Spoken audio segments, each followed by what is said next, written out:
যে তাবিজে উনি একটা কোটিপতি জামাই পাবে, তাহলে তো আর কষ্ট করে হোস্টের নামে এই সমস্ত চুলকানিমূলক কথাবার্তা বলতে হবে না। হায়রে মজার চুলকানি, চুলকে রাজা রাজরানী টিপলে বাইরে লাল পান। আজকে তো এনাকে নিয়ে খুব মজা হবে। তার আগে বলতেছি, তোমরা কি আমার আসল পরিচয় জানো? আমার আসল পরিচয় পাইলে তুই খারায় মুইতা দিবি, বহনের টাইম পাবি। নিজের প্যান্ট চেক করে দেখ, প্যান্ট ভিজে গেছে।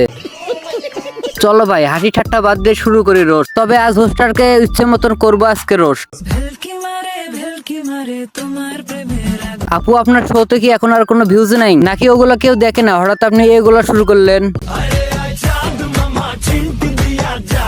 চিন্তা করা যায়, যিনি টিকটকার এবং পার্ট টাইম জামাই বলক, তাকে বানাইছে আবার হোস্ট, তাও টিকটকারদের।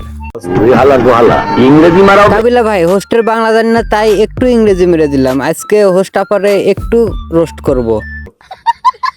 আমাদের হোস্টিং আপা ইন্টারভিউ নামে কারো হাতে ধরে দেয় শশা, কারো হাতে বেগুন। আপার সবজি দিয়ে রান্না হবে, জ্বালাই দেবো আগুন।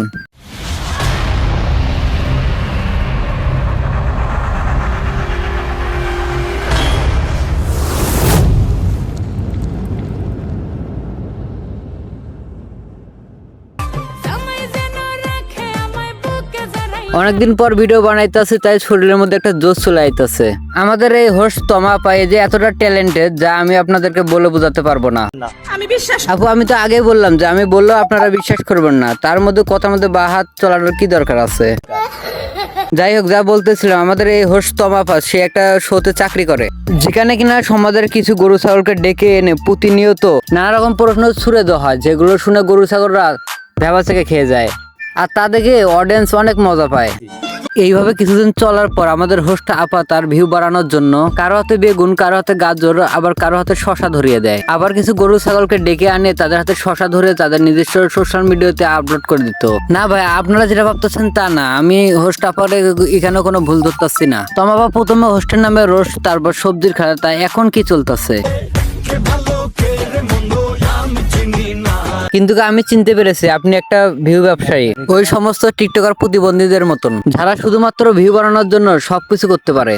আজ অনেক দিন পর ফ্ল্যাশ টকে এসে পেয়ারা খাওয়া শুরু করলাম, কারণ আমার খাওয়ার ভিডিও ভালো রিচ আসে। এনার খাওয়ার ভিডিওর ভালো রিচ আসে, মানে পেয়ারা খাওয়ার কথা বলতেছি। উনি একটা পেয়ারা খেলেও সেটা পাবলিক দেখে, আর আমরা তো একটা কন্টেন্ট মানে 7 দিন ধরে, আর সেই কন্টেন্ট পাবলিক খায় না। এই জন্য ভাই দেশের এই অবস্থা। তোকে কপালে ভাই ওসব সবজি খিচুড়ি জুটবে। আমার জামাই এই পৃথিবীর বেস্ট জামাই, বিকজ সে আমাকে রেডি করে দেয়, আমার জুতা পরিয়ে দেয়। একবার চিন্তা করে দেখছেন, যে কিনা নিজে বউ ব্যবসায়ী এবং জামাই ব্যবসায়ীদেরকে নিয়ে তার ইন্টারভিউতে ধুয়ে দিতেন, সবশেষে সেই এখন জামাই ব্যবসায়ী। আমার বিয়েতে এসে কে যেন লিপস্টিক ফেলে গেল। আপা, ওটা আমার বইয়ের লিপস্টিক। তারপর উনি ভিউর জন্য হয়ে গেলেন কবি। চলো একটা কবিতা শোনাই তো। কবি থেকে হয়ে গেল মেকআপ আর্টিস্ট। আজ আমরা কিছু মেকআপ প্রোডাক্টের নাম এরপর হয়ে গেলেন উনি সার্জারি ডাক্তার। মাত্র 2-3টা উপকরণ দিয়ে ঘরে বসে লিপ সার্জারি করা যায়। এরপর রাস্তায় হকারের মতো জুতা বিক্রি করা শুরু করলেন। আপু, তোমার জুতোগুলো কোথায় পাওয়া যায়? এরপর মাথায় যখন কোনো কন্টেন্টের আইডিয়া আসে না, ভিউজ তো লাগবে তাই না, তাই আজ আর একটা কন্টেন্ট নিয়ে হাজির হয়ে গেল। জিনিসটা সুপার শপে তোমরা অনেকেই দেখেছো, এবং এই জিনিসটার ভেতরে কি আছে হয়তো তোমরা অনেকেই জানো না।